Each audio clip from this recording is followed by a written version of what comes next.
इकट्ठा करते हैं हम लोग, लेकिन घर में जितने भी सदस्य हैं सभी असंतुष्ट हैं, कोई भी संतुष्ट नहीं है। सब्जी पे लड़ाई, चटनी पे लड़ाई।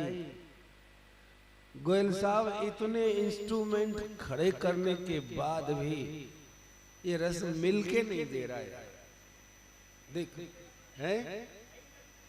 लेकिन नहीं, आदमी नए नए रस लेने की योजना बनाना नहीं छोड़ेगा। इसमें नहीं मिला, अब आई समझ नहीं आई। अब तक आपने क्या किया है, भूल मत जाना, अपनी इच्छाओं की पूर्ति का असफल प्रयास किया है। क्या बोलो?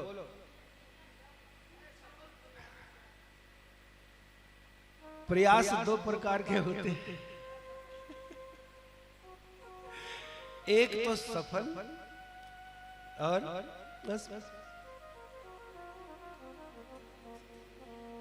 यही किया जीवन में। सावधान हो गए सुनो, असावधान व्यक्ति यहां बैठे हैं तो कोई लाभ नहीं हो। आवाज सही है? ठीक है या और तेज करो? अच्छा, तभी श्रीमद् भागवत के पास आप आओगे, घर छोड़ करके, काम छोड़ करके, बिजनेस दुकान बंद करके लोग यहां आए हैं। इसका मतलब यह हुआ कि इतने इतने जरूरी कामों से भी कोई वस्तु कीमती है जिसके कारण हम यहाँ आए। ताली बजाओ। यही है ना, यही सिद्ध हुआ। सबको छोड़ा, यहाँ आयोजन किया है। इसका अर्थ यह हुआ कि उससे भी ज्यादा कोई कीमती वस्तु यहाँ प्राप्त होनी है। कुछ ऐसा रस है जो वहां कहीं भी नहीं है, यहाँ मिल रहा है, इसलिए आया। अब तक के जीवन का निचोड़ यही है कि हमने अपनी इच्छाओं की पूर्ति का असफल प्रयास किया। राधे राधे। और हम ये चाहते हैं, भागवत जी का संदेश ये चाहता है कि आप एक ऐसा रस ढूंढें जो सफल हो। आप ऐसा रस ढूंढे जो सफल हो जाए, ऐसा रस ढूंढे जो सफल हो जाए, और जब चाहे तब ले लें, जिसके लिए किसी इंस्ट्रूमेंट, बाहर के साधन की जरूरत नहीं। ये जो सापेक्ष कहते हैं दूसरों की सहायता। बाबा, सापेक्ष माने दूसरों की सहायता से मिलने वाला सुख। बोलो क्या है? सापेक्ष। अपेक्षा है, ये चाहिए वो चाहिए। पत्नी मनोरमाम देहि, पुत्र तो चाहिए, लेकिन ऐसा चाहिए जो आज्ञाकारी भी हो, सुंदर भी हो, स्वस्थ भी हो। जरा नोट करो लिस्ट। आपको वस्तु बहुत बहुत साधन की चाहिए, तही इतने पर भी आप कुछ न कुछ भूल गए। आपको कैसा पुत्र चाहिए, आप 10-20 उसकी विशेषताएं बताएंगे, लेकिन फिर भी कुछ ऐसा रह जाएगा जो नहीं बता पाए, और बाद में पता लगा अरे भगवान ये बीमारी इसमें कहां से खड़ी हो गई। अस्तु, काहे को दीवारों से टक्कर मार मार करके, शीशे के आगे जो चिड़िया चोंच मार मार करके मर जाए, लेकिन दूसरा पक्षी उसके हाथ में नहीं आए। ये हम लोगों की हालत है। हम बूढ़े हो गए, लेकिन अब भी चोंच मारने के चक्कर में हैं कि ऐसा कुछ कर ले जिससे कि अब तक आनंद नहीं आया, अब आ जाए। ऐसा कुछ कर ले। नौकरी वाला सोचता है रिटायर होकर के पेंशन मिलेगी, मौज करेंगे। राधे राधे, राधे राधे। दोनों बालकों को अच्छी अच्छी गाड़ी दे दी और अच्छा अच्छा साधन दे दिया। अब ये खाएं कमाएं, हम तो मौज करेंगे। इस व्यक्ति को, बेचारे को, इस गरीब को सारी उम्र, ये प्लानिंग मिनिस्टर है क्या, एक योजना मंत्र होती है ना, योजना मंत्री, योजना विभाग, योजना विभाग में योजनाएं बहुत बनती है और उनका काम योजना बनाना है, और योजना सफल हो या नहीं तो योजना मंत्री है। इस बेचारे के हाथ में कुछ भी नहीं है, योजना बना सकते हो। इसलिए श्रीमद् भागवत में आपने ये देखा कि जो काम बड़े बड़े राजा, बड़े बड़े सम्राट, बड़े बड़े वीर योद्धा न कर पाए, वो काम एक 5 साल के बालक ने कर दिया। राधे राधे। क्या कर दिया? भगवान पा लिया। अच्छा, सबसे बड़ी शक्ति परमात्मा की जो उसके हाथ में आ गई। राधे राधे। आपको पता है ये बिजली केवल आपके इस कमरे से नहीं कनेक्शन रखती है, ये यहां से खंबा, खंबा से फिर छोटा बिजली घर और बड़े, फिर उसके बाद असली पावर हाउस तक है मामला। वहां से कट हो गई तो तुम 10,000 बल्ब लगा लेना, जे कुछ भी दिखे तो बता देना ना। वहां से कट हो गई ना, इस विश्व की जितनी भी एनर्जी है, जितनी भी शक्तियां हैं, मन की, बुद्धि की, शरीर की, विज्ञान की, सबका पावर हाउस ये टेढ़ी टांग वाला कन्हैया है। कौन है? अरे टेढ़ी टांग तो मैं कह रहा हूं, तू बोल कन्हैया है।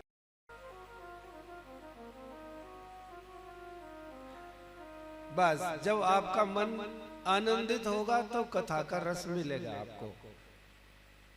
ये बात जब जम जाएगी कि सिवा इसके हमारे पास में कुछ भी नहीं बचेगा, इसको भूले रहोगे तो शीशे में चोंच मारने वाली चिड़िया बने रहो।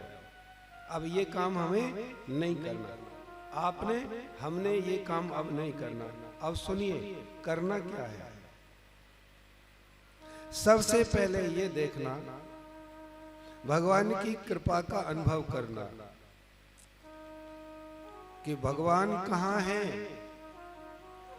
अगर कोई पूछे कि भगवान कहाँ है तो जवाब देना यही है। बोलो कहाँ?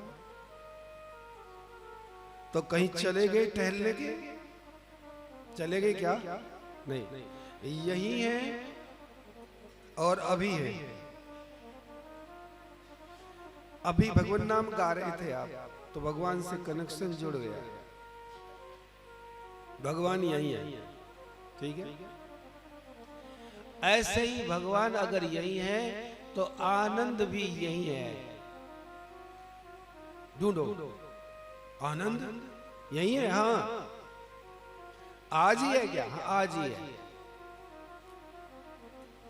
कल नहीं मिलेगा। आनंद तो आज मिलता है, कल कभी नहीं मिलता। ध्यान दो, आनंद कल नहीं मिलता। दुख कल मिल सकता है, संसार के पदार्थ कल मिलेंगे, लेकिन आनंद अभी मिलेगा तो मिलेगा, नहीं तो नहीं मिलेगा। आंखें बंद की और रूप ध्यान बसा लिया राधा कृष्ण की इष्ट श्याम सुंदर सर्वेश्वर मुरली मनोहर श्याम सुंदर का कोई चित्र आंखों में आ गया और आंखें बंद हो गई। और आंखें बंद हो करके आपने एक आध लाइन गाना शुरू कर दिया 10 मिनट के लिए कि ऐसा सुंदर स्वरूप सामने विराजमान है जैसा मैंने देखा है चित्र में, मंदिर में, कोई भी ले लेना, और मैं उसके सामने खड़ी हूं और उससे कह रही हो वही जाना पड़ेगा, वही जाना पड़ेगा। हाँ दयामयी, ऐसे ऐसे आप कह रहे हैं। अभी 2 मिनट एक्टिंग करो, एक्टिंग में जितना मजा आ जाएगा समझो, असलियत में तो 1000 गुना आएगा। अभी अभी आप एक्टिंग करो। आप लोगों ने भगवान का चित्र ले लिया, समझ लिया भगवान खड़े हैं। सुनो, भगवान केवल ये खड़े जब होते हैं जब कोई समझ लेता है कि खड़े हैं तो खड़े होते हैं। दुनिया वाले नहीं होते खड़े। भगवान वही खड़े होते हैं जहां कोई कह देता है खड़े हैं। विश्वास झट खड़ा कर देता भगवान, विश्वास खड़ा कर देता और झट भगवान खड़े हो जाते हैं। मेरे आत्मा का मैं अनुभव बता रहा हूं गोयल साहब, अब तक इतने चमत्कार मैंने देखे और मेरे जीवन का एक चमत्कार तो निरंतर घट रहा है। और आज का चमत्कार यही होगा कि यदि मैं आज पूरी कथा कह दूं तो आज इतना बड़ा चमत्कार होगा जिसकी कोई हद नहीं। अगर सुबह से मेरी स्थिति देखते हैं, क्योंकि यदि मैं उस श्याम सुंदर से कुछ शक्ति मांगू और वो दे दे तो बस काम हो जाएगा। जब सामने श्याम सुंदर खड़े हो तो आप लोग कुछ भी गा लो।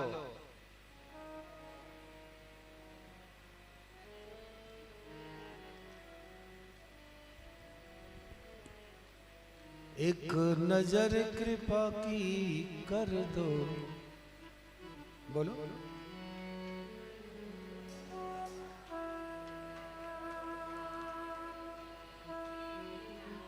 हाँ,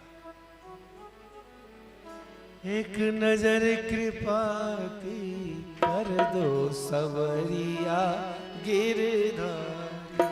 एक नजर कृपा की कर दो संवरिया गिरधारी। नजर कृपा की कर दो सवरिया गिरधारी।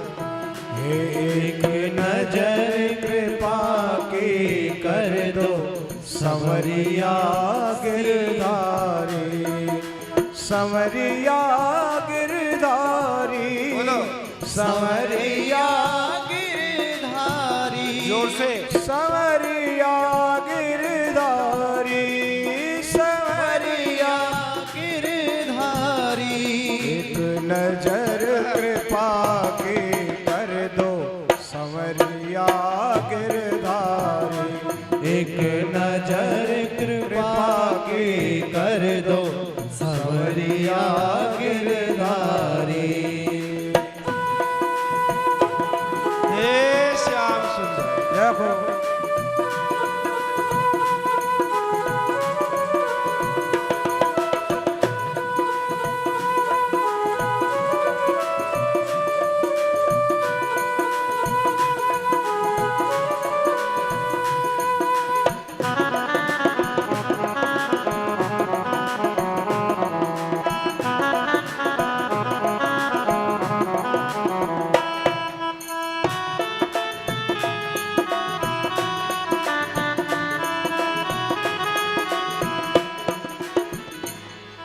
सवरिया गिरधारी, संवरिया गिरधारी। ओ सामरे बनवारी, सावरे बनवारी।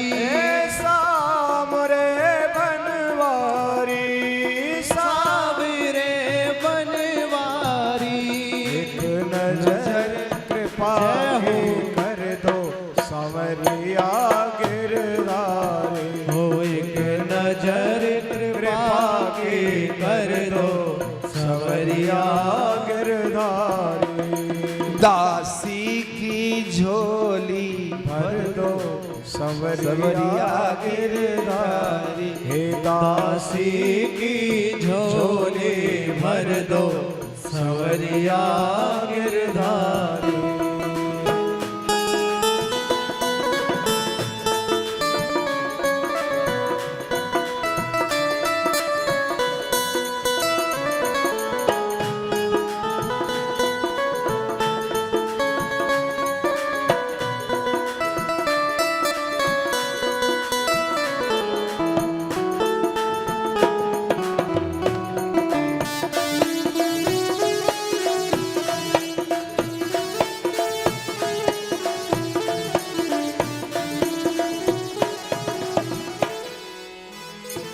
माना कि मैं अधम बहुत हूँ, माना कि मैं अधम बहुत हूँ, माना कि मैं अधम बहुत हूँ, माना कि मैं अधम बहुत हूँ, अधम बहुत हूँ, पतित बहुत हूँ, अधम बहुत हूँ, पतित बहुत हूँ, मैं अधम बहुत हूँ, पतित बहुत हूँ, अधम बहुत हूँ, मैं पतित बहुत हूँ।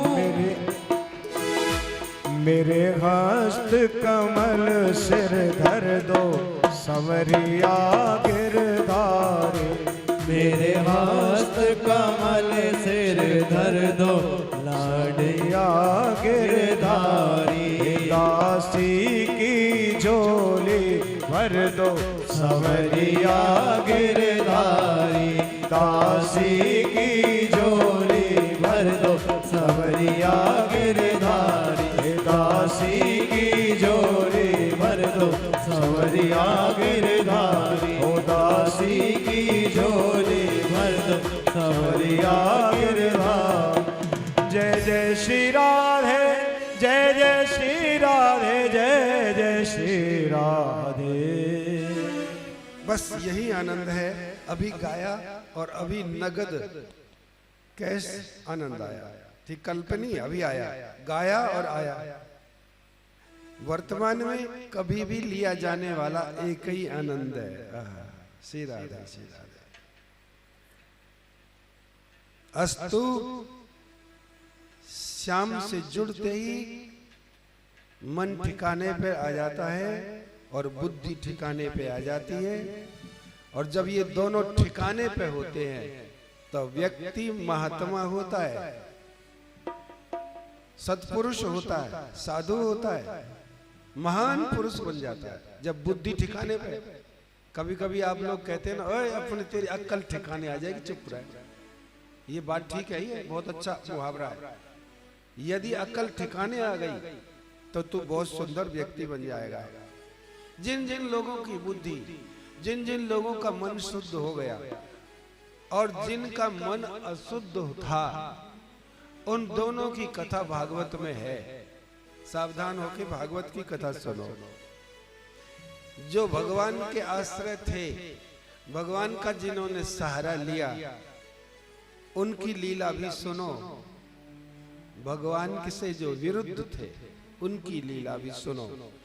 दोनों को सुन करके और शिक्षा ले लो और इस मन को समझाओ। अरे मन, दो कथाएं सुनी, सुनने के बाद में कुछ भी ध्यान नहीं देने को। ध्रुव महाराज ने 36,000 वर्ष तक राज्य किया। शादी हुई, ब्याह हुआ, उनका बेटा भी भक्त, उनकी पत्नी भी भक्त, पूरा परिवार भक्त है। उत्कल। इसी वंश में महाराज शिवी हुए, अंग हुए। जब दो चार धर्मात्मा हो तो एक आध दुष्ट भी आ जाता है। वेन नाम का राजा, मेरी तरफ जो देख रहा है मैं उसी को सुना रहा हूं। एक बेन नाम का राजा था, वो दुष्ट था, है ना। ये अच्छे चले आए, एक आ गया दुष्ट। दोनों भगवान भेजता है, दोनों को प्रभु भेजता है। राक्षस को, दैत्य को भी भेजता है और सज्जन को भी भेजता है। दोनों की तुलना संसार में चलती रहती है। मनुष्य को शिक्षा मिलती रहती है। वेन नाम का राजा बड़ा दुष्ट, ऋषियों ने उसको शाप से मार दिया। राजगद्दी खाली हो गई। अब क्या करे? पहले तो राजतंत्र था, राजा की गद्दी पे कोई नहीं रहेगा तो राज नहीं चलेगा। ऋषि मुनियों ने ही मारा और उन्हीं के पास में गए, महाराज तुमने राजा ही मार दिया, अब कुछ करोगे क्या? बोले जो एक मंत्र से राजा की मार सकता है, वह मंत्रों से एक राजा पैदा भी कर सकता है। ये शक्ति देखिए। आज हम बहुत छोटे विचारों के युग में जी रहे हैं, इसको विश्वास नहीं होता। ऋषियों ने उस मृतक राजा के देह को वहीं रखा और लगे मंत्र पढ़ने। राजा तो चाहिए, तो उसके अंग से मंथन किया तो एक राजा बना दिया। एक महापुरुष प्रकट हुआ, पृथु। क्या भगवान का अवतार है। और एक स्त्री का जन्म हुआ, अर्ची देवी। दोनों भगवान के स्वरूप हैं। पहले की सृष्टि ऐसी ही होती थी। शारीरिक सृष्टि तो बाद में चली है महाराज। ये कथाएं हमको सतयुग में ले जाती हैं और हमें कलयुग में। तो आपके बात समझ में थोड़ी आएगी, मत आओ समझ में। लेकिन ये तो पता है सूर्य है, कहाँ है, किसने बनाया है, इसमें अग्नि किसने भरी है, तुम्हारे समझने का खेल है। फिर भी सूर्य की जरूरत तो है। भगवान की कृपा से एक राजा रानी दोनों युवा अवस्था में प्रकट हुए। ऋषियों ने कहा कि तुम दोनों पति पत्नी के रूप में हैं, हम तुमको अभिषेक करते हैं। पृथु महाराज ऋषियों के द्वारा जिनका जन्म हुआ वो भगवान के भक्त महाराज पृथु।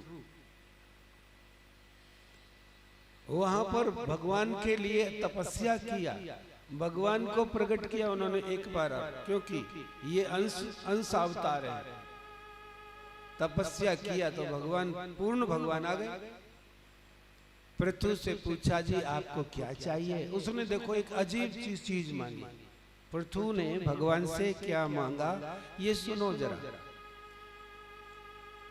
बोले क्या चाहिए? बोले ये जो दो मेरे कान है ना, ये थोड़े हैं, मुझे 10,000 कान दे दो। बोले करेगा क्या? कि आपकी कथा सुनूंगा। आपकी ये भारत देश ऐसे भक्तों का कि मेरे 2 कान नहीं, कम से कम 10,000 कान दे दो, मैं निरंतर भगवान की कथा का श्रवण करता रहूं। यही वंश चलते चलते आगे चला। उत्तानपाद और प्रियव्रत, राधे राधे, 2 राजाओं की बात आप चला रहे थे। प्रियव्रत राजा जिसने 7 समुद्र बना दिए। ये जो 7 समुद्र बने ना, ये प्रियव्रत महाराज ने रेखा खींची, 7 समुद्र की रचना हो गई। इसी वंश में एक महान विचित्र राजा हुए जिनसे जैन धर्म प्रारंभ हुआ। जैन कानों से जब सुनते हो तो ध्यान में रखना कि ये बात भागवत में आई।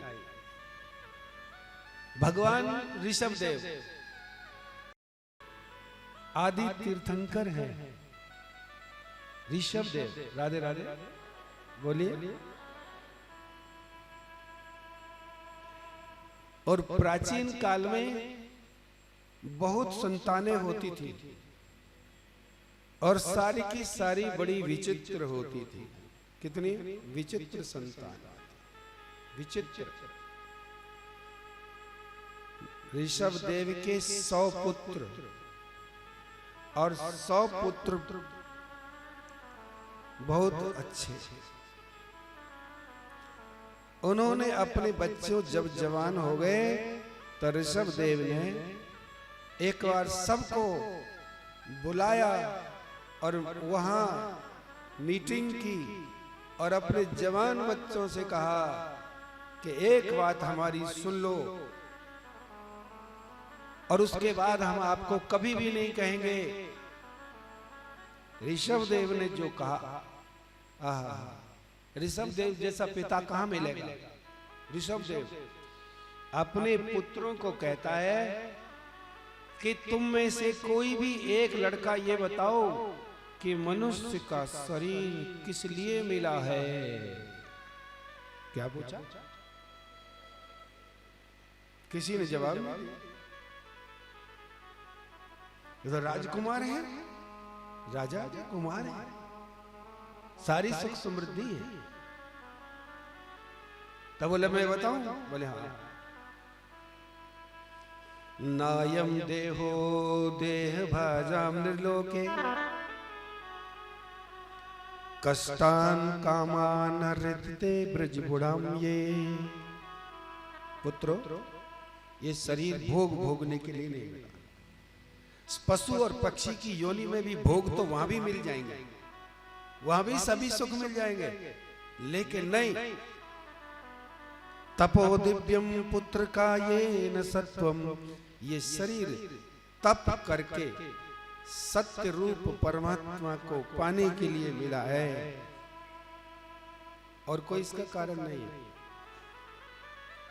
अब मैं भी तुम लोगों को बड़े हो गए, अब जा रहा हूं वन में, अब तुम्हारे पास नहीं रहूंगा, पिताजी कह रहे हैं ऋषभदेव।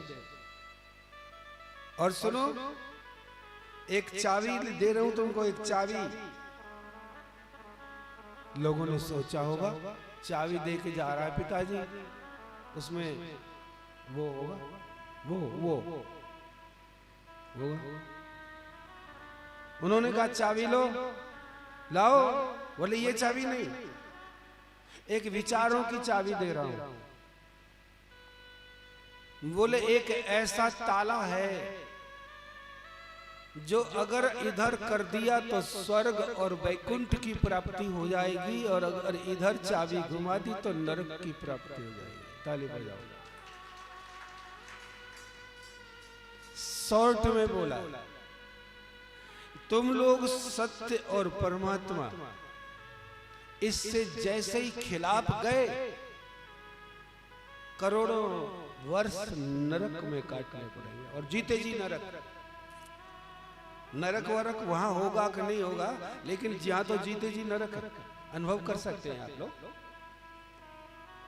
आप जैसे ही असत्य के मार्ग पर चलेंगे, यहीं पर ही नरक तैयार है। यानी इधर चले तो सर्व आनंद, स्वर्ग जिसको चाहिए वो स्वर्ग, भगवान का धाम चाहिए तो धाम, और इधर घूम गई कुछ भी है। मैं चला, भगवान ऋषभदेव भगवान कहलाए। उनके ही एक पुत्र थे भरत, राधे राधे, जिसके नाम से ये भारत देश पड़ा। भरत ये नहीं, राम जी के भाई भरत महाराज हुए, राजा हुए, तेजस्वी तपस्वी राजा। श्री राधे राधे, जोर से बोलो भैया। अब बस राधे बोल दिया करो, इससे आपकी हानि नहीं होगा, आपको लाभ हो जाएगा, बहुत लाभ हो जाएगा। राधे। भरत नाम के राजा, बहुत श्रेष्ठ तपस्वी। जैसे ही उनके पुत्र हुआ और वो जवान हुआ, जवान पुत्र होते ही, यहाँ तो परंपरा ही ऐसी है। अब ग्रस्त, अब कलयुग में आके कोई जंगल नहीं जा रहा। कलयुग में तो जितने बूढ़े उतने ही घर में घुसने की तैयारी रहती है कि ये कमरा हमारा रहेगा भाई, अपना कमरा अलग करो बच्चों, हमारा कमरा ये है। ये समय बदल गया है। पहले जंगल में जाके, वन में जाके तप का समय था। वो कथा आप सुनिए। भरत वन में चले गए, कुटिया बना करके आराधना करने लगे। एक दिन एक हिरनी का बच्चा छोटा सा पानी में डूब रहा था, झट इन्होंने पकड़ लिया, दया आ गई। ये कहानी भाई सावधानी से सुनना कमल जी। ऋषि जो है दयावान होते हैं ना, अब ये तो भरत ऋषि थे, अब तो ऋषि बन गए ना, भक्ति करेंगे भजन करेंगे तो ऋषि तो आ जाएगा। एक बालक बच्चा किसका मिला? वो हिरनी के बिचारी के गर्भ गिर गया, शेर ने जोर की दहाड़ मारी, झट वो गिर गया, उसने पकड़ लिया कि डूब जाएगा मर जाएगा, वो हिरनी तो है नहीं, झट ले आएगा इसका। और हिरनी हिरन का बच्चा तो भाई कैसा होगा?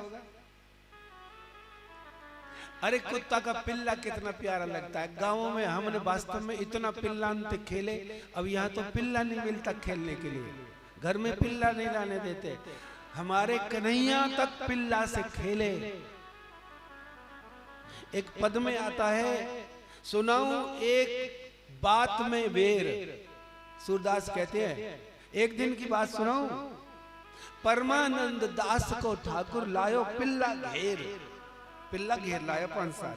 कन्हैया खेलते थे, छोटे छोटे पिल्ला, छोटा बालक किसी का भी हो, कितना सुंदर आकर्षण। और ये इस प्रकृति में बताऊं, नाम तुम्हारा तारनहारा, कब तेरा दर्शन होगा, जिसकी रचना इतनी सुंदर, वो कितना सुंदर होगा, वो कितना सुंदर होगा।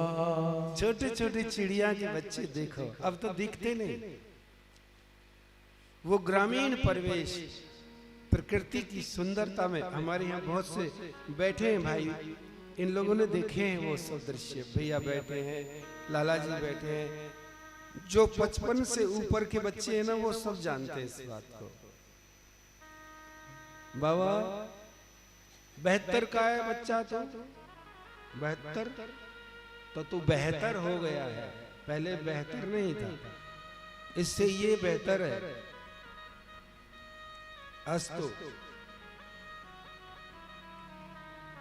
छोटा बालक गोद में उठाया, हिरनी का, हिरन का, राधे राधे।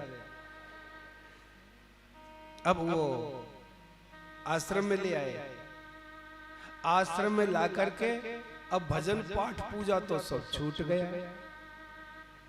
अब उसे कुछ खिलाएं, कभी उसे नहलाएं, अरे और फिर कुत्तों से बचावें, कभी किसी जानवर से बचावें।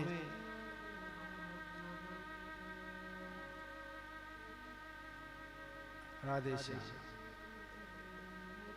जल रख दिया कर,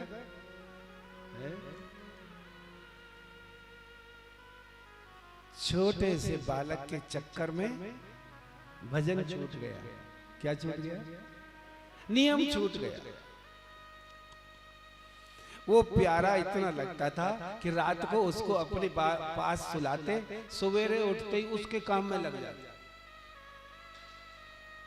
वो थोड़ा सा घूमने लगा इधर उधर, थोड़ा और दूर जाने लगा, और जब तक वो वापस न आता, उनके हाथ में माला तो रहती, लेकिन मन कि कहीं कोई खो ना जाए, छोटा ही है, कोई खा जाएगा, ध्यान देना। धीरे धीरे दया जो थी वो मोह में बदलती चली गई। शुरू में तो क्या थी? दया, और दया करना चाहिए, दया धर्म का मूल है, लेकिन ध्यान नहीं रहता है ये दया कब मोह में बदल जाए और कब जीवन को नष्ट कर दे। हम लोग भी इसी प्रकार से चक्कर में आ जाते हैं, कब मोह में बदल जाए। किसी अनाथ का बालक जिसको आपने आश्रय दे दिया, बहुत अच्छा किया, परोपकार है, लेकिन जैसे मोह होना शुरू हो जाएगा, दिशा बदल जाएगी, चाबी इत्थे वाली इत्थो हो जाए। अब दिन रात भजन छूट गया, और इतना बड़ा हुआ तो और दूर जाने लगा, और दूर से जब वो नहीं आता तो दिन रात की चिंता सताने लगी महाराज को। क्या सताने लगी? चिंता। ठीक है, गोयल साहब चिंता सताने लगी। ठीक है, और उसी चिंता में उनका देह छूट गया, मृत्यु हो गई, शरीर छूट गया। और मालूम है भगवान ने गीता में कहा है कि अंत काले च मामेव स्मरण मुक्त्वा कलेवरम। क्या अंत काल में जीव का मन जहां होगा उसी जगह जाना पड़ेगा। ये गीता में भगवान ने कहा, मैं नहीं कह रहा। अब इतने बड़े भजनानंदी त्यागी ऋषि मुनि हिरण बन के पैदा भये। क्या बन गए? कौन थे वो? अये रविंदर भूलता है, भरत थे वो, और क्या बन गए? हिरण। क्यों बने? अरे वाह, लड़का क्या है? ये तो जवान छोरा है, कह रहा है मुंह। ये बालक घर से छोड़ के यहाँ बैठा है ना, तो कोई ना कोई क्रांति है, कोई बात है। महाराज छोटे छोटे बालक कथा में बैठ जाए, ये संस्कार बिठा रहा है। इनके 2-3 बातें भी समझ में आ जाएंगी ना तो मौज हो जाएगी। हिरण बन गया भरत। अब हिरण बनने के बाद में ध्यान रखना, जितना भजन किया था, जितना ध्यान किया था, जितनी तपस्या की थी, वो खत्म कभी नहीं होती। अगर छूट गई है तो अगले जन्म में साथ जाती है। ताली वाली। महाराज जी दोनों साथ चलते हैं, पुण्य भी और पाप भी। किसी पुण्य से पाप नष्ट नहीं होता। क्या कह रहा हूं मैं? किसी पुण्य से पाप नष्ट नहीं होता। पुण्य का फल अलग है, पाप का फल अलग है। हिरण बन गए, लेकिन उनको पिछले जन्म की भक्ति और तपस्या के कारण महाराज याद थी। पशु योनि में भी उनको याद रहा कि तेरे से क्या गलती हो गई, कहां परमात्मा तक जाने वाला था, कहां पशु बन गया। एक मोह के कारण। श्री राधे। तुरंत महाराज, ज्यादा दिन नहीं, एक 15 दिन 20 दिन के अंदर उनका शरीर छूट गया। और उस ज्यादा दिन थोड़ी रहते ऐसे महापुरुष। और उसके बाद एक ब्राह्मण के वंश में पैदा हुए। अब भी इनको याद है कि तुम्हारा कहां से अब हम आए हैं। कुछ दिन के बाद याद आने लगी और उन्होंने सोचा इस दुनिया के किसी भी पदार्थ पर ध्यान ज्यादा नहीं दूंगा। क्या कहा? ज्यादा बात नहीं करूंगा। बात करने से संबंध जुड़ता है, बात करने से झगड़ा हो सकता है, बात करने से प्रेम हो सकता है। इसीलिए अगर आप ज्यादा बात करते हैं किसी से तो या तो संबंध जुड़ेगा या झगड़ा होगा, दोनों में से एक होगा, या आपके संस्कार बिगड़ते चले जाएंगे। अब की बार वो ब्राह्मण के वंश में पैदा हुए। अब तो हमारा 10-12 साल की उम्र हो गई, 10-12 साल के हो गए। पिताजी ने पढ़ाई शुरू कर दी, एक भी अक्षर पढ़े नहीं, किताब ले और फाड़े। ब्राह्मण वंश था। पिताजी ने सोचा अरे एक गायत्री मंत्र याद कर ले यार, रोटी रोटी कम से कम स्वाहा स्वाहा कर लेगा, कुछ तो कर लेगा। लेकिन ये तो जड़ की तरह यूं पढ़े तो पढ़े और अंदर से पूरा ज्ञान। राधे राधे। दुनिया से बचनो जो चाहे तो बुद्धू बन के रहे। उन्होंने एक बात समझ में आ गई कि ये सारी की सारी दुनिया जरूरत के नियम से चलती है। कितने भी प्यारे से प्यारा व्यक्ति हो, अगर वो धीरे धीरे निकम्मा हो गया, निकम्मा समझ रहे हो, जिसके किसी के काम ना आए, उस बंदे को घर से निकाल कर ही छोड़ेंगे ये लोग। यदि वो किसी के काम का नहीं है, चाहे वो पिताई क्यों ना हो, चाहे दादाई क्यों ना हो, अगर वो बेकार में बैठा बैठा और कुछ नहीं करता, लोग सोचते हैं कि पिताजी इतना तो कर ही लो, कम से कम ये गेट खुला पड़ा है इसे बंद तो कर लो। आपका कमरा बाहर का है और वो यूं देख रहे हैं पिताजी कम से कम मेरी तौलिया पकड़ के बैठ जाओ, मैं अभी ऊपर जा रहा हूं। वो तौलिया भी नहीं पकड़ रहे। सब कुछ खा रहे हो पी रहे हो आप लोग, इतना भी नहीं कर सकते। ये दुनिया इतनी कड़वी सच्चाई है कि जरूरत के नियम पे चलती है। जिस व्यक्ति की जरूरत नहीं रहती उस व्यक्ति को बहिष्कार करे बिना ये दुनिया नहीं रहती। 15-16 साल का भरत हो गया, पंडित भरत, वो भरत नहीं, जड़ भरत,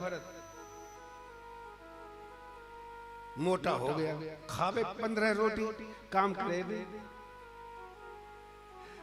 अरे खेत में उनको चिड़िया उड़ाने पर लगा दिया। खेत में कि चिड़िया तो उड़ाएगा, हाँ उड़ाऊंगा उड़ाऊंगा, जो कह के तो चल दिया। वहां जाके कहे राम जी की चिड़िया, राम कोई खेत खाओ रही चिड़िया भर भर पेट। पिताजी ने मारा एक डंडा के श्रीमान जी अब सीधे मेरी आंखें थी आगे थे, तू चलो इन अपनो मुंह मत दिखाइयो, मुंह मत दिखाइयो। वो तो चाह ही रहा था, जंगल का रास्ता पकड़ लिया। भीतर से दिव्य ज्ञान की अनुभूति है। संसार में किसी के साथ संबंध नहीं रखूंगा एक परमात्मा के सिवा। रास्ते में जाकर के ना जो रास्ता था उस पे टांग धर के लेट रहे थे। एक राजा की सवारी निकल रही थी, सिंधु सौवीर नरेश, राजा रहुगण। बड़ा सुंदर प्रसंग है, सुनोगे गोयल सा? भागवत का है, बड़ा अच्छा। बड़े सहज में ही भक्त पधारे। ये परिवार ही नहीं, यहाँ श्रोता भी बहुत श्रेष्ठ लोग पधारे। मन करता है कि कहें अच्छी सुंदर से बात। वो रास्ते के किनारे पड़े हैं महाराज। राजा की सवारी निकली। पहले के राजा पालकियों में चलते थे, कुछ दिन ये भी चला। पालकी क्या होती है? 4 कहार, आगे 2 पीछे 2, डंडा सा बीच में, ऊपर उसमें बैठ के चलते थे। श्री राधे।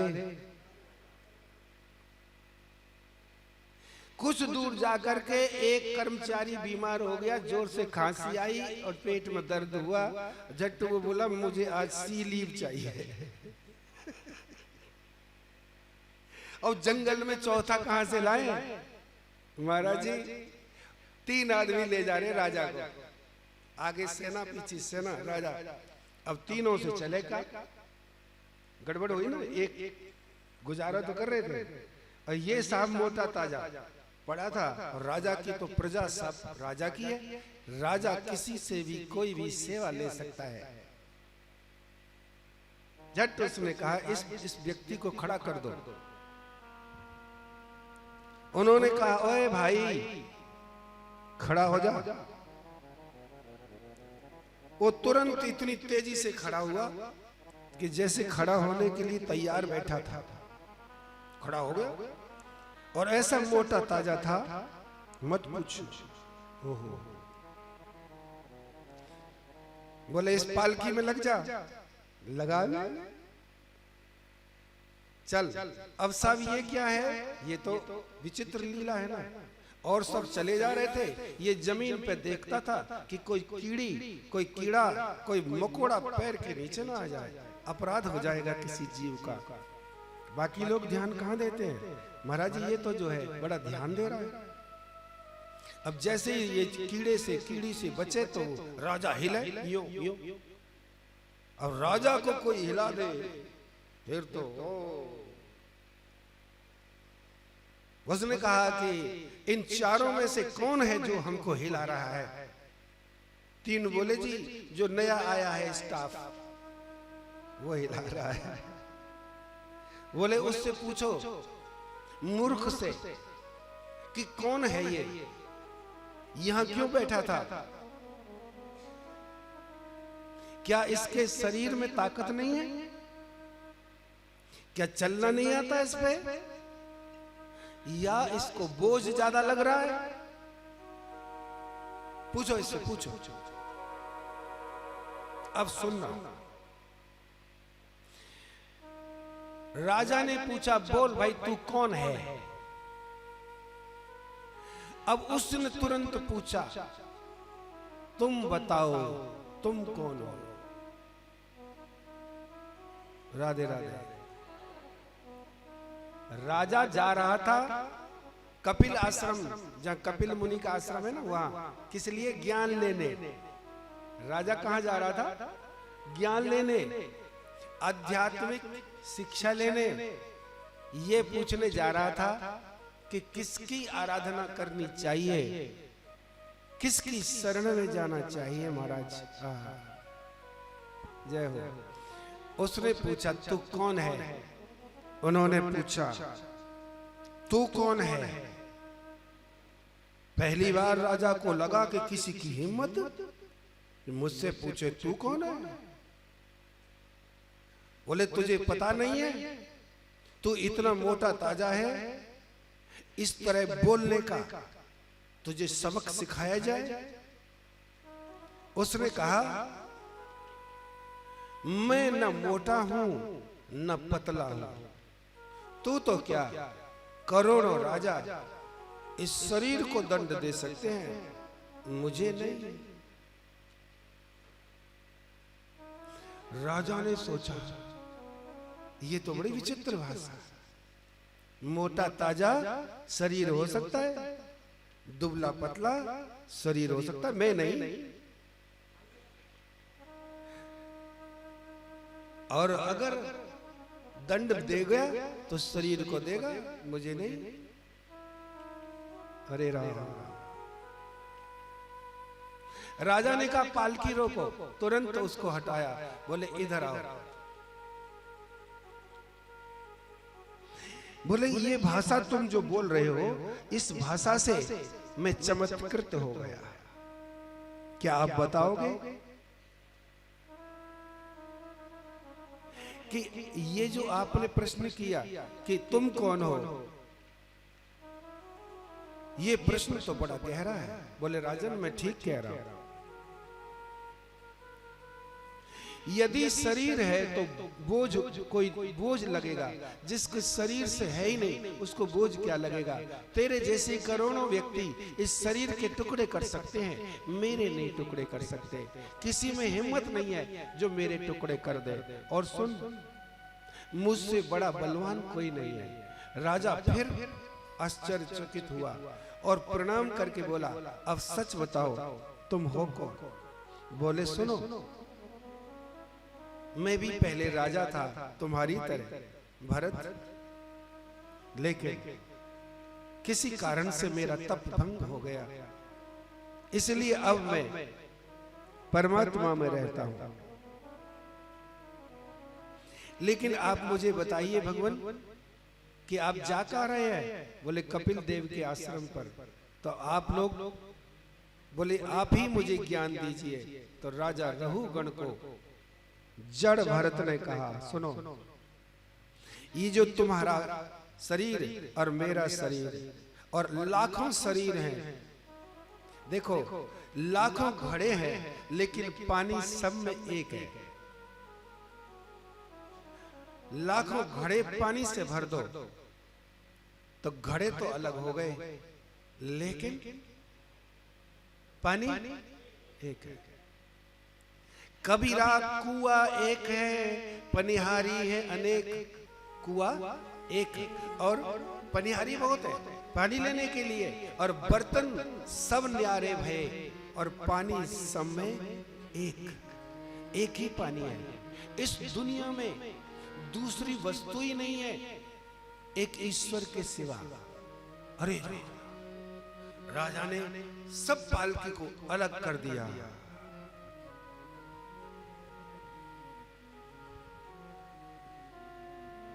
और हाथ जोड़ करके बोला, मुझे इस प्रश्न का और जवाब दो, ईश्वर है तो दिखता क्यों नहीं?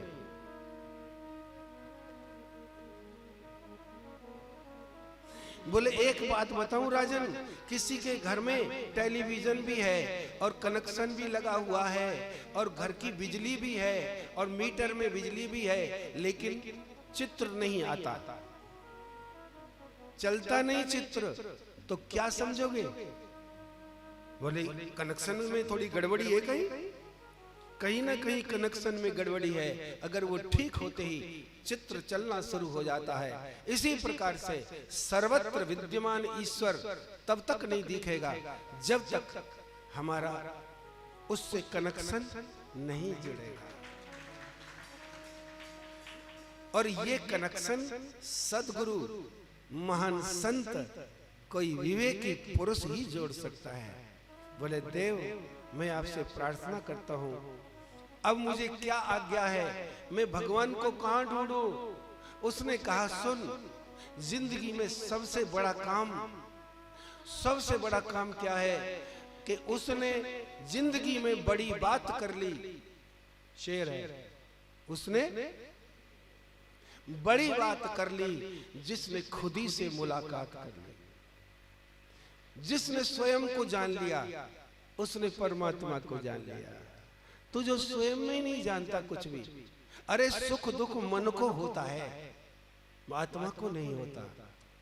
मृत्यु शरीर की होती, आत्मा की नहीं। तू कहां जा रहा है? तू सच्चिदानंद है। अगर कर सकता है तो एक ही काम करना कि जहां भी तुझे कुछ भी दिखाई दे, वासुदेव सर्वम, सब जगह वासुदेव को देखना, इसके अतिरिक्त कुछ नहीं देखना। प्रणाम किया, राजा तो वहीं से लौट करके चला गया।